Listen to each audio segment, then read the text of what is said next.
नमस्कार। कुछ लोगों ने मुझसे प्रतिक्रिया मांगी है कि जो हाल ही में जो चुनाव हुए 5 विधानसभाओं के, उसमें जो हार जीत हुई विपक्ष और पक्ष के बीच, उस पर आप भी टिप्पणी कीजिए। तो हमारा नव भारत एकता दल, जिसका मैं अध्यक्ष हूँ, उसका ये मानना है कि इस हार के लिए जिम्मेदार है विपक्ष में तो वो कांग्रेस पार्टी है।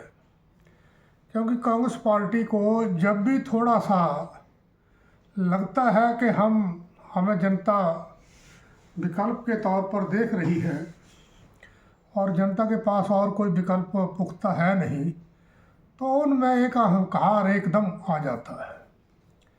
अगर आपने इंडिया गठबंधन बनाया और सबको पता है कि कांग्रेस बड़ी पार्टी है, तो आपको छोटी जो पार्टियां थी आपके साथ, जैसे समाजवादी पार्टी है या दूसरी पार्टियां रीजनल पार्टियां हैं, उनको अगर शामिल करके ही इलेक्शन लड़ते तो क्या हो जाता। मध्य प्रदेश में अगर समाजवादी पार्टी को आप कुछ स्थान दे देते, कुछ वहाँ की जो रीजनल है एक आध सीट उनको दे देते, तो आपका ये जो वोट था वो डिवाइड ना होता और इसमें कांग्रेस जीत भी सकती थी। वैसे भी आपने हारी। अगर समाजवादी पार्टी के अध्यक्ष अखिलेश यादव को ये कहना पड़ा कि कांग्रेस बड़ी चालू पार्टी है, आपने कहा 1924 के लिए 2024 के लिए हमारा गठबंधन तो है, लेकिन विधानसभाओं के लिए नहीं। विधानसभा में कर लेते तो क्या फ़र्क पड़ता आपको। राजस्थान में अगर 1-2 सीट्स दे ही देते तो क्या फ़र्क पड़ता। आपने कितनी सीटें हारी, बहुत सीटें हारी। तो इस तरह से कांग्रेस पार्टी को संभलने की ज़रूरत है। अब वो ये ना सोचे कि वो स्वतंत्रता संग्राम वाली पार्टी है। अब उस पार्टी के पास वो लीडर नहीं है, वो त्यागी लीडर नहीं है, वो जो कुर्बानी देने वाले लीडर हैं वो भी नहीं है, वो लीडर भी नहीं है जो ईमानदारी से देश की सेवा करें, वो लीडर भी नहीं है जो बिना सत्ता लिए पार्टी की सेवा करें। ऐसे लीडर बहुत कम हैं। और दूसरा, हमारा ये मानना है कि मोदी का मैजिक अभी भी बरकरार है। क्योंकि मोदी जिस तरह से काम कर रहे हैं और जनता में जिस तरह से अपनी वो हम्बल पोजीशन बताते हैं, दिखाते हैं, दर्शाते हैं, वैसा कांग्रेस पार्टी के पास कोई लीडर नहीं है। उनको इतना मैंडेट मिला और सब मोदी बनाम, बाकी रीजनल पार्टी के जितने लीडर थे मोदी बनाम वहाँ हुआ, क्या ना कमलनाथ राय, मोदी बनाम वहाँ अशोक गहलोत हुआ, मोदी बनाम वहाँ वो बघेल हुआ। तो इस तरह से वो जीते। दक्षिण भारत में मोदी का कोई वो है ही नहीं, मैजिक है ही नहीं है। आंध्र प्रदेश में तो किन्हीं भी स्टेटों में नहीं है, सिवाय कर्नाटका की। तो मोदी जी कितने हम्बल होके लोगों का स्वीकार करते, कितना झुक जाते हैं। जब उनको इतना मैंडेट मिलता है तो वो इतना झुक जाते हैं कि वो सारा श्रेय जनता को दे देते हैं। जबकि कांग्रेस के लीडर कुप्पा हो जाते हैं, फूल जाते हैं कि हम बहुत बड़े लीडर हैं। तो इस तरह से अब चलने वाला नहीं है। जनता जागरूक हो रही है। दूसरा, मुझसे पूछा गया कि जाति जनगणना पर भी आप बोलिए, क्योंकि नव भारत एकता दल भी आवाज़ उठाता रहा है।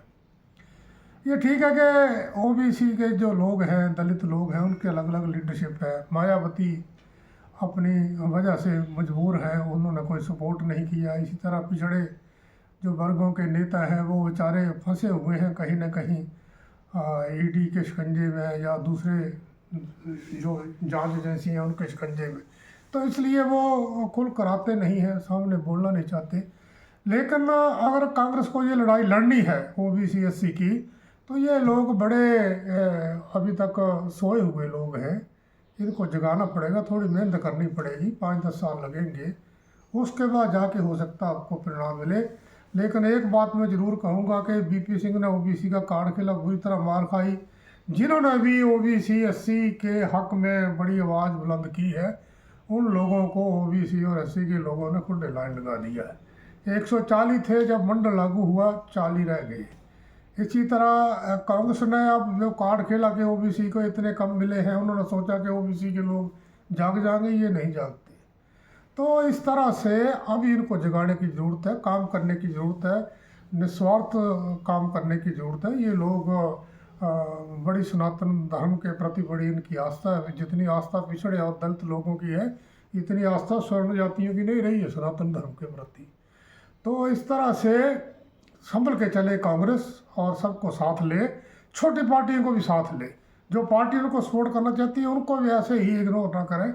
जैसे हमने भी कहा था कि जनता दल आपको, हमारा जो नव भारत एकता दल है वो आपको सपोर्ट करेगा, लेकिन आपने कभी इस बात को लिया ही नहीं। हमारे मध्य प्रदेश में लोग थे, हमने कहा हम आए सपोर्ट करने, उन्होंने मना किया कि नहीं आप मत आइए, यहाँ कांग्रेस को कुछ नहीं मिलने वाला। राजस्थान के जो हमारे पार्टी वर्कर थे उन्होंने कहा था कि यहाँ है टक्कर, लेकिन बीजेपी की लीड रहेगी। तो इस बात का तो हमें ज्ञान था। छत्तीसगढ़ में हमारे कोई वर्कर है नहीं, वहाँ हमारा कोई सल है नहीं अभी तक, उसके बारे में हम टिप्पणी नहीं कर सकते। इन्हीं शब्दों के साथ धन्यवाद, जय हिंद।